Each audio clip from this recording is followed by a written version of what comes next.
मेरा पॉइंट हमेशा से वही था और मैं उस पर कायम रहूँगा कि देखें, डिफ़िकल्ट है कंडीशंस, और जब तक आपका बंदा थोड़े से बॉल्स नहीं खेला होगा उसके लिए एकदम जाके क्रंच सिचुएशन में जितवाना वो इजी नहीं होगा।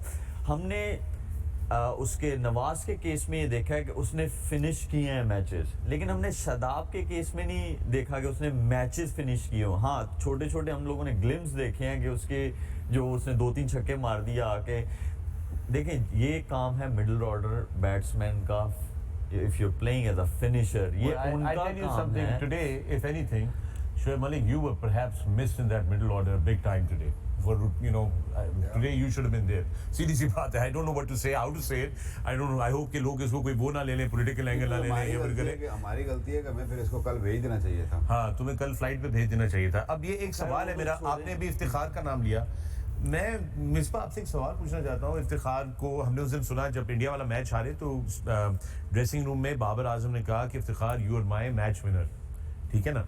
और उसके बाद फिर हमने आज वाले मैच में देखा कि इफ्तिखार को बॉलिंग नहीं कराई. Sorry, Nawaz, my apologies. Nawaz, you are my match winner, I apologise.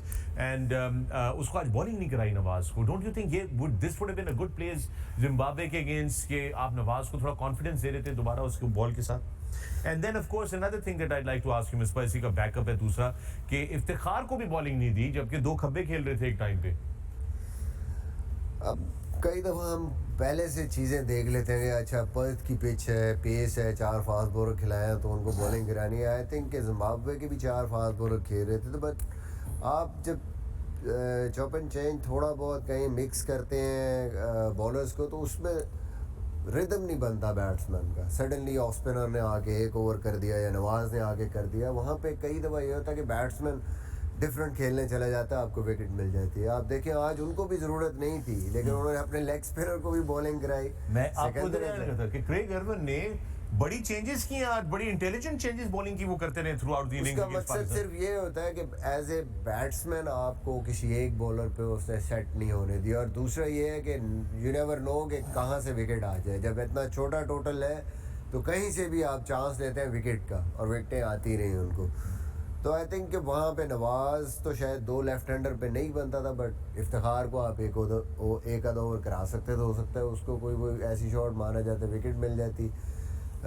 इसी तरह नवाज, सही बात आप कर रहे हैं कि कहीं ना कहीं उसको, अगर आपने आगे भी देखना, आपका मेन बॉलर है तो आप उसको बॉलिंग मतलब बिल्कुल ही, अगर वो साइड पे है तो उसका कॉन्फिडेंस और ज़्यादा स्लाइड करेगा, उसकी बैटिंग पे भी इफेक्ट करेगा. इस मैच में अगर ज़रूरत नहीं भी है तो फिर भी आई थिंक कि ये जहन में रखना चाहिए हमें प्लेयर्स को कॉन्फिडेंस देने के लिए कि भाई अगर मेन बॉलर है तो कहीं भी उसको बॉलिंग बनती है तो करानी चाहिए. 7 बॉलर्स उन्होंने यूज़ किए, और इससे एडवांटेज ये हुआ जिम्बाब्वे को कि जो जब मैच क्रंच सिचुएशन में गया तो जो डेथ ओवर्स थे उनके कैप्टन के पास ऑप्शन थी.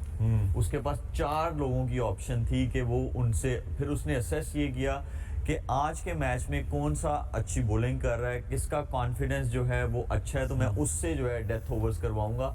और उन्होंने उस प्रेशर के साथ डील किया क्योंकि they have already bowled their first 2 good overs, जो जितने भी 3-4 थे जिम्बाब्वे के बॉलर्स, तो वही एडवांटेज मिला. इसीलिए मिसबा भाई का वो बहुत अच्छा जो था कि आपके पास ऑप्शंस बढ़ जाते हैं एंड में. तो ये हमारे पास ना थोड़ा सा मुझे ये लग रहा है कि ये जो फॉर्मेशन है ना कि सिर्फ 5 ही बॉलर से बॉलिंग कराई जाएगी और वही जो है it's their job to do the job, तो वो ज़रा थोड़ा सा मुश्किल होते जा रहा है. आपको अब 6 या 7 बॉलर्स यूज़ करने ही पड़ेंगे ताकि आपके पास ऑप्शन, और आप असेस करेंगे यार उस दिन जो है वो कौन अच्छी बॉलिंग कर रहा है और वो आके फिर डेथ ओवर्स करे.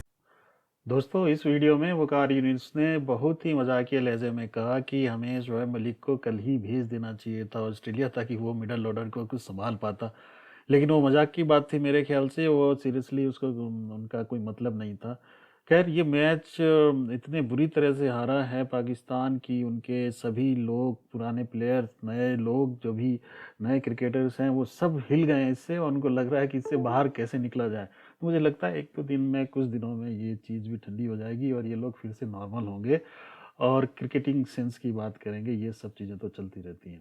दोस्तों, आप लोग मेरे चैनल को सब्सक्राइब करें, फॉलो करें और कमेंट करके बताएं कि आप क्या सोचते हैं, शोएब मलिक को ऑस्ट्रेलिया भेजना चाहिए था कि नहीं। शुक्रिया, धन्यवाद।